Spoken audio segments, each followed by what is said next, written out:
O próximo grupo de gráficos que a gente vai falar agora é um grupo de gráficos bem especial. Talvez seja um dos grandes diferenciais do Seaborn em termos do que ele fornece de visualizações estatísticas, e é também um dos mais populares em aplicação de Machine Learning, que são os gráficos matriciais. E o que são os gráficos matriciais? Os gráficos matriciais nos permitem visualizar dados no formato de matrizes. E matrizes nada mais são do que tabelas, essencialmente, né? Que eu tenho linhas e colunas. Só que o grande parte especial dos gráficos matriciais no Seaborn é um pouco do código de cor que vai ser aplicado. Então, provavelmente, o gráfico mais popular do Seaborn é o heatmap. E aí, a maneira mais popular de mostrar o heatmap, inclusive, é para gráficos de correlação. Então, deixa eu mostrar um gráfico de correlação em heatmap para o caso do Seaborn. Então, aqui eu vou fazer uso, né, desse gráfico que a gente tinha feito aqui, né? Opa, não vou colocar no exercício. E aí, primeiro eu vou mostrar para vocês os nossos dados, né? Então, eu vou vir aqui, vou colocar esse cara aqui, colocar aqui, fechar uma parênteses. Então, por enquanto, a gente tem isso aqui. Meu gráfico com o meu gráfico. Minha tabela com os dados que eu tenho, as escolas, meus valores de DEB e as várias variáveis aqui. Agora o que eu vou fazer é eu vou dar um reindex para selecionar colunas. E nesse caso eu vou selecionar as colunas de QT Desktop, top, aluno, de no aluno por docente e de IDEB. Eu vou colocar aqui um ponto core. E você já sabe o que isso vai gerar. Ele vai gerar uma matriz aqui, uma tabela, com o relacionamento, o nível de correlação, que a gente já falou sobre essa variável nas análises descritivas, entre uma variável e outra. E aí a gente consegue já observar aqui que existe um relacionamento forte entre QT Desktop aluno e o IDEB, né, que a gente já observou algumas outras vezes. Relacionamento forte, relacionamento razoável.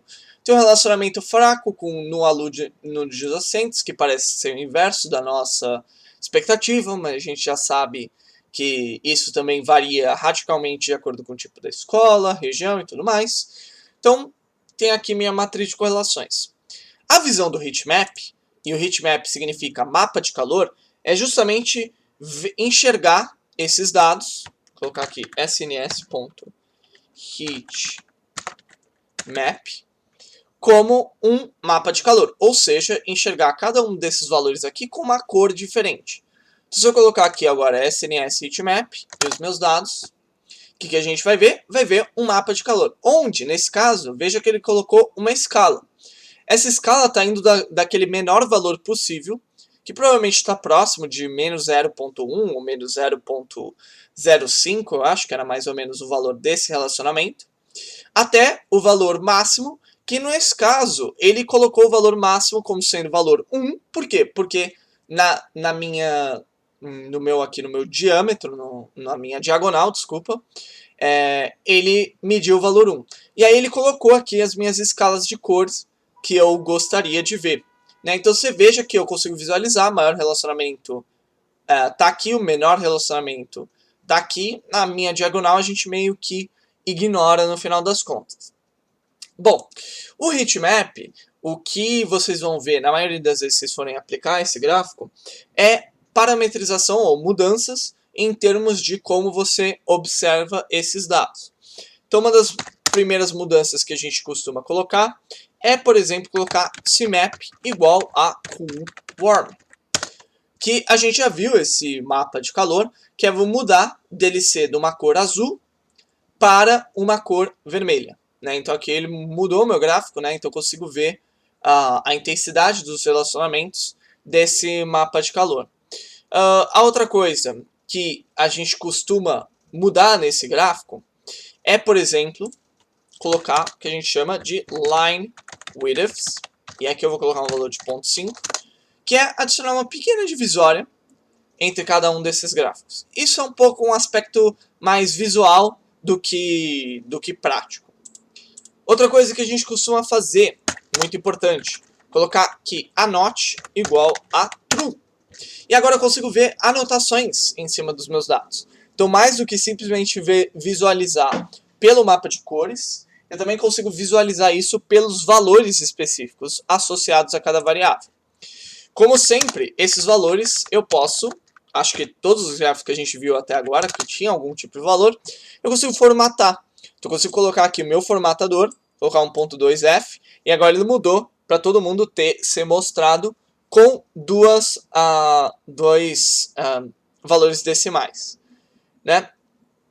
Então aqui agora estou observando cada um dos meus valores formatados, e aqui geralmente é onde a gente costuma parar de fazer, porque os demais parâmetros que tem no heatmap, as demais mudanças que a gente pode fazer, você está vendo aqui a formatação, a anotação, aqui tem o center, se a gente for olhar aqui embaixo, que às vezes a gente...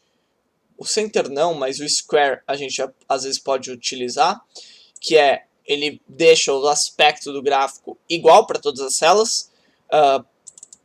Geralmente o square, eu acho que o padrão dele é até... Não, o square está false.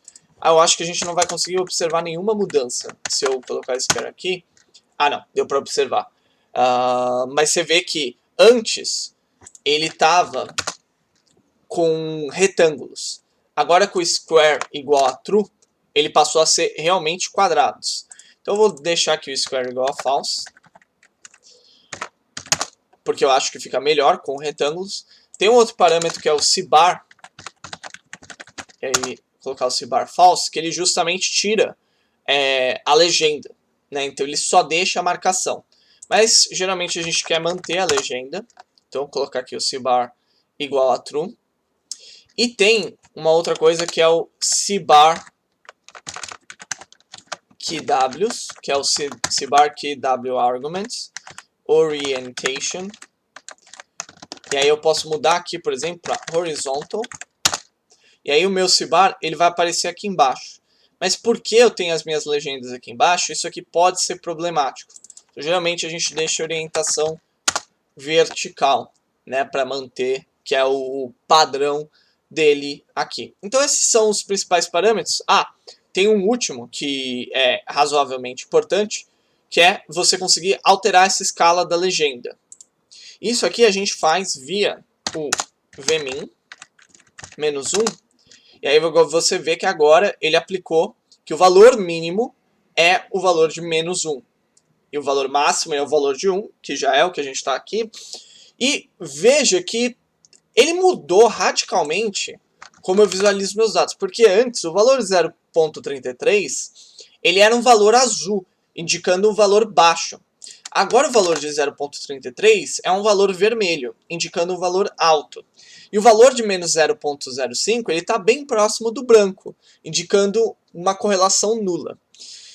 Então, assim, para um gráfico pequeno como esse, que eu só tenho 3 variáveis, eu mudar o vmin não é tão útil, né? Até porque aqui está um pouco mais fácil de eu diferenciar os meus pontos.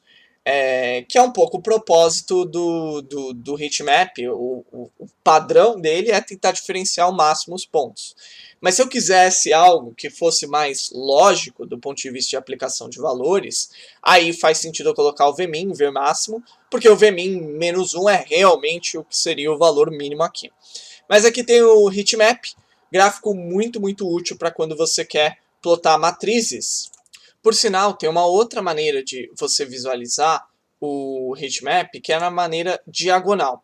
E o Seaborn, ele tem uma página aqui, que é justamente para mostrar isso, que ele mostra que a gente pode fazer uma pequena alteração no gráfico, que é adicionar uma máscara. Tá? E essa máscara, essencialmente o que ela vai fazer, vou colocar ela aqui, colocar a core igual, aqui mask, e aqui eu vou colocar que o core é esse cara aqui. Aqui colocar core, e aí colocar mask igual a mask. Opa, faltou uma vírgula. Então o que o mask vai fazer, ele vai justamente tirar essa diagonal superior. Isso é particularmente útil quando eu tenho muitas variáveis. Então eu vou tirar esse cara aqui. E ó, tá vendo? Aqui agora a gente tem várias variáveis. Né? E da escola é totalmente inútil, então deixa eu até drop. Deixa eu até fazer aqui um drop columns igual a id escola. Qual município também é totalmente inútil. Id escola e qual município. Então, quando a gente tem muitas variáveis aqui aparecendo na minha tela, é interessante você plotar, no lugar daquele gráfico completo, você plotar só uma diagonal. E aí tem esse mask aqui, que utiliza uma função do NumPy, que eu não vou explicar, mas que me permite aplicar um valor booleano, e esse valor booleano vai dizer onde eu deveria plotar números. Essencialmente, isso aqui é um array de booleanos que diz cada posição é um true ou false, e ele fala, ok, no true eu vou plotar o meu gráfico, que é o que ele faz aqui no final das contas. Então você pode plotar com formato diagonal, especialmente quando você tem muitas e muitas variáveis. Mas, no geral, tente manter seu gráfico de correlações com poucas variáveis, até porque vai ser difícil. Opa, aqui eu já coloquei tudo, né? Vai ser difícil de você ler o gráfico quando você tiver uma quantidade de variáveis muito, muito grande. Pronto, já voltou aqui, coloca aqui e voilá. Esse aqui era o gráfico que a gente estava mostrando antes, faltou tirar esse cara aqui. Ok? Então vocês têm ainda essa opção adicional.